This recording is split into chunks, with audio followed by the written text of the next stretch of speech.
साथ अब एक एक करके इन बड़ी खबरों को जान लेते हैं। दिल्ली जल बोर्ड के एक टेंडर घोटाले में एंटी करप्शन ब्रांच ने बड़ी कार्रवाई की है।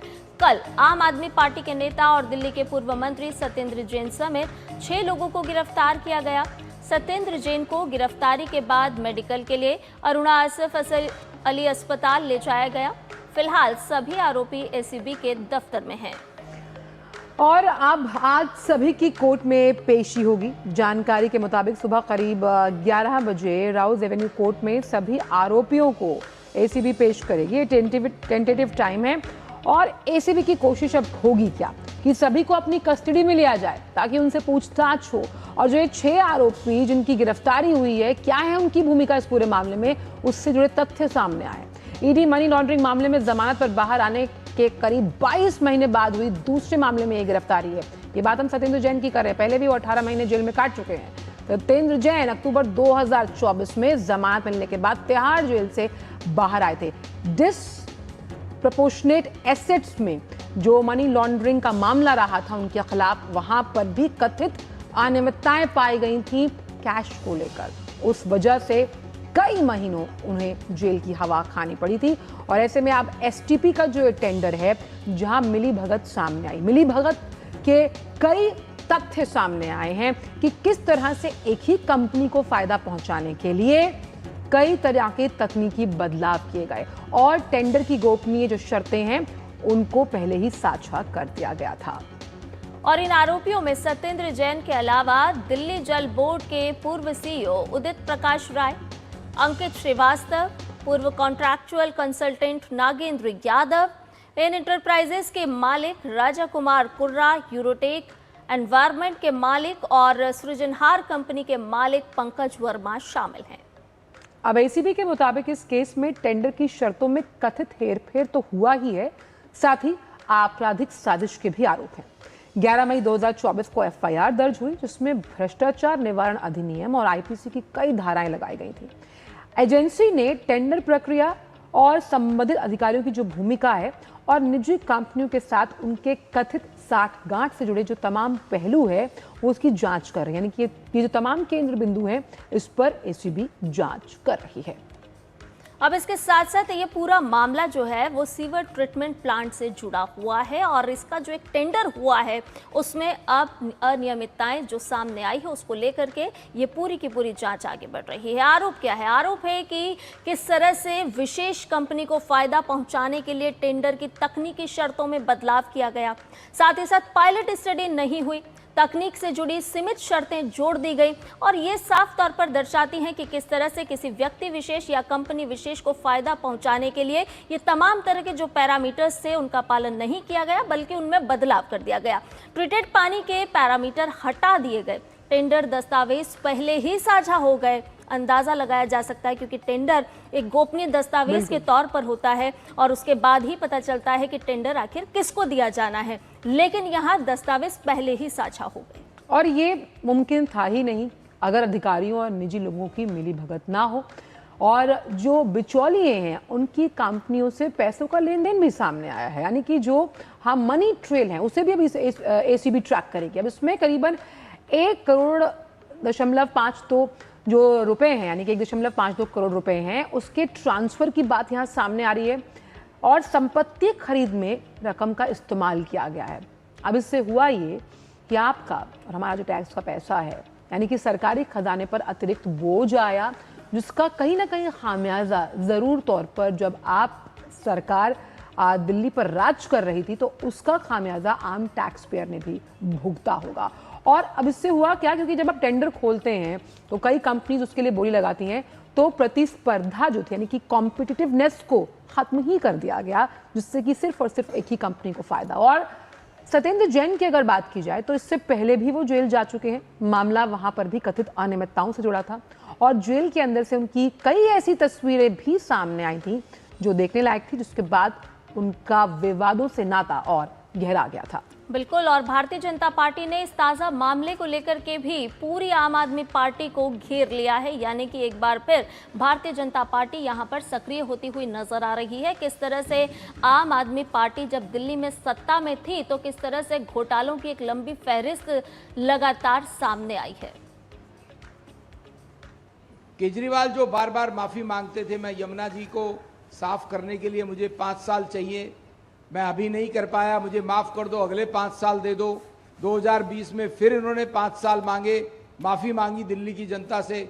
इसलिए मांगी क्योंकि मोटा घोटाला, मोटे पैसे का घोटाला सत्येंद्र जैन अधिकारी और उस समय के जो ठेकेदार थे उन्होंने किया है, जिसकी वजह से यमुना जी के जो सीवेज ट्रीटमेंट प्लांट लगने थे वो प्लांट नहीं लग पाए और उसके लिए जो आवंटित पैसा था वो सत्येंद्र जैन अधिकारी और ठेकेदारों की जेब में गया है। आम आदमी पार्टी की तत्कालीन सरकार ने ये अपने पूरे कार्यकाल में दिखा दिया कि उनकी पूरी की पूरी नियत केवल अपने प्रचार प्रसार और भ्रष्टाचार की थी। आपने देखा होगा कि आम आदमी पार्टी की सरकार के पूरे कार्यकाल में एक भी एसटीपी प्लांट दिल्ली में नहीं लगा। ये पूरा का पूरा पब्लिक मनी स्कैम के माध्यम से तत्कालीन आम आदमी पार्टी और आम आदमी पार्टी के नेताओं ने खुर्द बुर्द कर दिया। आज जब इन्वेस्टिगेटिंग एजेंसीज ने सत्येंद्र जैन जी और उनके साथ 4 और अभियुक्तों को अरेस्ट करा है, तो दिल्ली की जनता को न्याय मिलेगा। ये एक बार पुनः एक आशा की किरण जनता के जहन में जरूर जगी है। और ताज़ा अपडेट ले लेते हैं इसी खबर पर। हमारे साथ जुड़ गए हमारे संवाददाता मोहित शुक्ला। मोहित, हमने देखा कि आम आदमी पार्टी जब दिल्ली में सत्ता में थी तो आबकारी घोटाला, जल घोटाला, एसटीपी घोटाला, शिक्षा घोटाला, अब कुछ बचता है क्या? एक घोटाला जिसका नाम आप और जिक्र करना भूल गई, वो था शराब घोटाला। तो ये कई सारे ऐसे घोटाले हैं जिसकी एक लंबी चौड़ी फहरिस्त है। साल 2024 में इस पूरे मामले में एसीबी मुकदमा दर्ज करती है और मुकदमा दर्ज करने के बाद आप देखिए कि लगातार सत्येंद्र जैन की मुश्किलें बढ़ती हुई नजर आ रही है। 872 दिन जेल में रहने के बाद उनको बेल मिलती है और वापस 669 दिन के बाद एक बार फिर से सत्येंद्र जैन अब जेल की सलाखों के पीछे जाते हुए नजर आ रहे हैं। इस पूरे मामले में देखिए कितनी तेजी से घटनाक्रम बदलता है। एसीबी को जानकारी मिलती है, विजिलेंस की रिपोर्ट के बाद इसमें एसीबी मुकदमा दर्ज करती है और अब जो जानकारी सामने निकल कर आ रही है कि आप समझिए कि लगभग 1,52,00,000 की रिश्वत इस पूरे मामले में, इस पूरे टेंडर घोटाले के तहत दी गई, जिस पैसे से दिल्ली में जगह जगह प्रॉपर्टियां खरीदी गई, चाहे वो तत्कालीन उस समय दिल्ली जल बोर्ड के सीईओ हो या फिर वो 5 दूसरे आरोपी हो, सत्येंद्र जैन की बात हो, हर किसी की भूमिका इसमें अब एसीबी खंगाल रही है। यही वजह है कि इसमें गिरफ्तारी होने के बाद उनका अरोड़ा आसिफ अली अस्पताल में मेडिकल कराया गया। रात भर सिविल लाइन स्थित जो एसीबी का दफ्तर है वहां सारे आरोपियों को रखा गया और अब सुबह 11 बजे दिल्ली के राउस एवेन्यू कोर्ट में इन सभी को पेश किया जाएगा। उसके बाद फिर आगे की रिमांड ली जाएगी, पूछताछ होगी, इसमें कड़ियां खंगाली जाएंगी, कड़ियां जोड़ी जाएंगी, क्योंकि जब कई सारी चीजें खंगाल के सामने आएंगी उसके बाद कड़ी से कड़ी जुड़ेगी, फिर वो हथकड़ी की तरफ बढ़ेगी। तो यही वजह है कि अब सत्येंद्र जैन की मुश्किलें बढ़ती हुई नजर आ रही हैं। आम आदमी पार्टी के एक तमाम नेता, आप किसी भी नेता का जिक्र कर लीजिए, चाहे वो सत्येंद्र जैन हो, मनीष सिसोदिया हो, अरविंद केजरीवाल हो या फिर संजय सिंह हो, तमाम ऐसे नेता हैं, लगभग सभी बड़े नेता एक एक करके जेल गए। तो यही वजह है कि सत्येंद्र जैन के बाद अब दूसरे भी नेताओं को ये डर सताने लगा है कि जो आम आदमी पार्टी के शासनकाल में 10 साल में गड़बड़ियां हुई हैं, कहीं ऐसा तो नहीं फिर दोबारा से ये जिन वापस निकल कर आ जाए, दोबारा से ये जानकारी मिलनी शुरू हो जाए, दोबारा से शिकायतें का ऐसा अंबार लग जाए कि जिसमें एसीबी को, ईडी को या फिर दूसरी एजेंसियों को कुछ ऐसी जानकारी मिले ये जो इनके लिए मुश्किलात खड़े कर सकती है। यही वजह है कि अब अरविंद केजरीवाल हो, संजय सिंह हो, मनीष सिसोदिया हो, इन सभी ने इस पूरे मामले को पॉलिटिकल वेंडेटा करार दिया है। लेकिन एजेंसी के हाथ में कुछ ना कुछ ऐसा बड़ा लगा है जिसके बाद ये गिरफ्तारी की गई है और अब इसमें आगे की जानकारियां जुटाई जा रही हैं। फिलहाल कई सारे महत्वपूर्ण सबूत एजेंसियों के पास हैं, जिसके बाद अब कहीं ना कहीं सत्येंद्र जैन की मुश्किलें बढ़ती हुई नजर आ रही हैं। मोहित, ये बहुत कन्वीनियंट होता है कि जब किसी पर कार्रवाई की जाती है तो वो यही कहता है कि ये पॉलिटिकली मोटिवेटेड है और इस तरह से किया गया है। लेकिन सवाल ये कि जो 6 आरोपी जिनकी गिरफ्तारी हुई है उनकी भूमिका इस पूरे प्रकरण में किस तरह से रही है, क्योंकि सत्येंद्र जैन के अगर इतिहास को उठाकर देखें तो कथित अनियमितताओं के मामले में वो पहले भी 18 महीने की जेल काट चुके हैं। बिल्कुल, मैं उसी का जिक्र कर रहा हूँ कि वो पहले भी जेल जा चुके हैं। वहां पे उनका मालिश वाला वीडियो हर किसी ने देखा, किस तरीके से वहां पर वो ऐशो आराम कर रहे थे, कैसे वो सारी चीजें वो उस पर हालांकि बाद में कार्रवाई भी हुई। ये तमाम चीजें पहले ही हम देख चुके हैं, वो फ्रेम में आ चुकी है।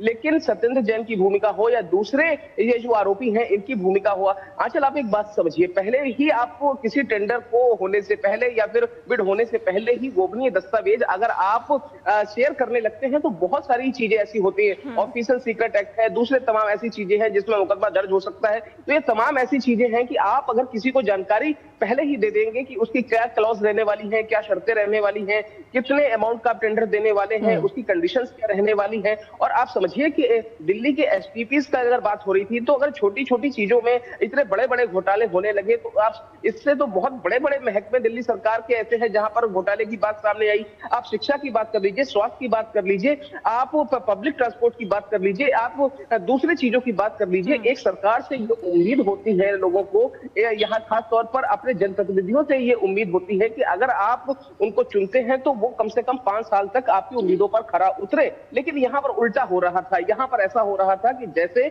उम्मीदें सिर्फ और सिर्फ ये जो आरोपी है, ये जो टेंडर लेने वाले हैं, उनकी उम्मीदों पर खरा उतरा जा रहा था। और दिल्ली सरकार के तमाम मंत्री उस समय हम देख रहे हैं, एक एक करके सबका इतिहास रहा है। लेकिन खास तौर पर आप सत्येंद्र जैन की बात करें, उन आरोपियों की बात करें, तो एक मिला जुला एक सिंडिकेट ऐसा लग रहा था कि चल रहा था, जिसके तहत ये पूरी बंदरबाट हुआ। फिलहाल अब इस मामले में आगे की जब कार्रवाई होगी उसके बाद बहुत कुछ तस्वीरें सामने निकल कर आएंगी, बहुत कुछ साफ हो जाएगा और सत्येंद्र जैन की एक बार फिर से मुश्किलें बड़ी हैं और यही बहुत बड़ी घड़ी है। और मोहित, जिस तरह से अब ये मामले लगातार सामने आ रहे हैं, तो क्या इसको कैग रिपोर्ट से जोड़कर देख सकते हैं? यही वजह थी कि आम आदमी पार्टी लगातार इस बात के लिए प्रयासरत थी, खासतौर पर अरविंद केजरीवाल की कैग रिपोर्ट जनता के सामने या फिर सदन में नहीं रखी जाए।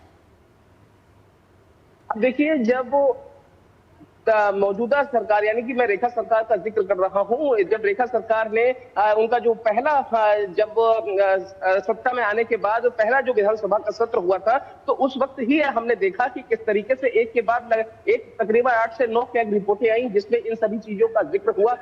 और बिजली विभाग से भी जुड़ी हुई कई सारी अनियमितताएं उस समय आई, स्वास्थ्य से भी जुड़ी हुई अनियमितताएं उस समय सामने आई। लेकिन यही वजह है कि कैग रिपोर्ट के समय आपने देखा कि किस तरीके से उस समय सदन के अंदर हो हल्ला हंगामा हो रहा था। किसी भी कैग रिपोर्ट पर खुलकर चर्चा नहीं होने दी गई। उस समय जो विपक्ष के विधायक थे, वो तत्कालीन जो उस समय के विधायक थे, वो भाग गए। आपने कुलदीप कुमार को देखा होगा, आपने आतिशी को देखा होगा, तमाम ऐसे नेता थे जो सदन नहीं चलने दे रहे थे। इस बार भी आप समझिए कि सदन में कैग रिपोर्ट रखने की बात सामने आई थी, लेकिन इस बार भी सत्र हो हल्ला हंगामे की भेंट चढ़ गया। लेकिन अब बहुत सारी ऐसी चीजें हैं जिनको आप काफी देर तक छुपा नहीं सकते, क्योंकि सत्य छुपता नहीं है। हाँ ठीक है, सत्य पराजित भी नहीं हो सकता, लेकिन कुछ समय के लिए आप चीजों को, तथ्यों को तोड़ मरोड़ सकते हैं, जो कि आम आदमी पार्टी और उस समय के तत्कालीन मंत्रियों ने किया। लेकिन अब एजेंसियों ने इसमें जब मुकदमा दर्ज किया है, तो फिर अब आप समझिए कि ये चीजें बहुत दूर तक जाएंगी और इसमें आप समझिए कि और भी आरोपी सामने आएंगे। अभी बिल्कुल मोहित, ये जो चीजें हैं और ये जिस तरह से अब जांच शुरू हुई है, तो लगता है कि बहुत आगे तक जाएगी। और जिस तरह से आपने खास तौर पर जिक्र किया कि कड़ियों से कड़ियां जुड़ेंगी और हथकड़ियों तक पहुंचेगी, तो निश्चित तौर पर जब जांच आगे बढ़ेगी तो कुछ इसी तरह की सूरत हमें भी देखने को मिलेगी। बहुत बहुत धन्यवाद मोहित तमाम जानकारी के लिए।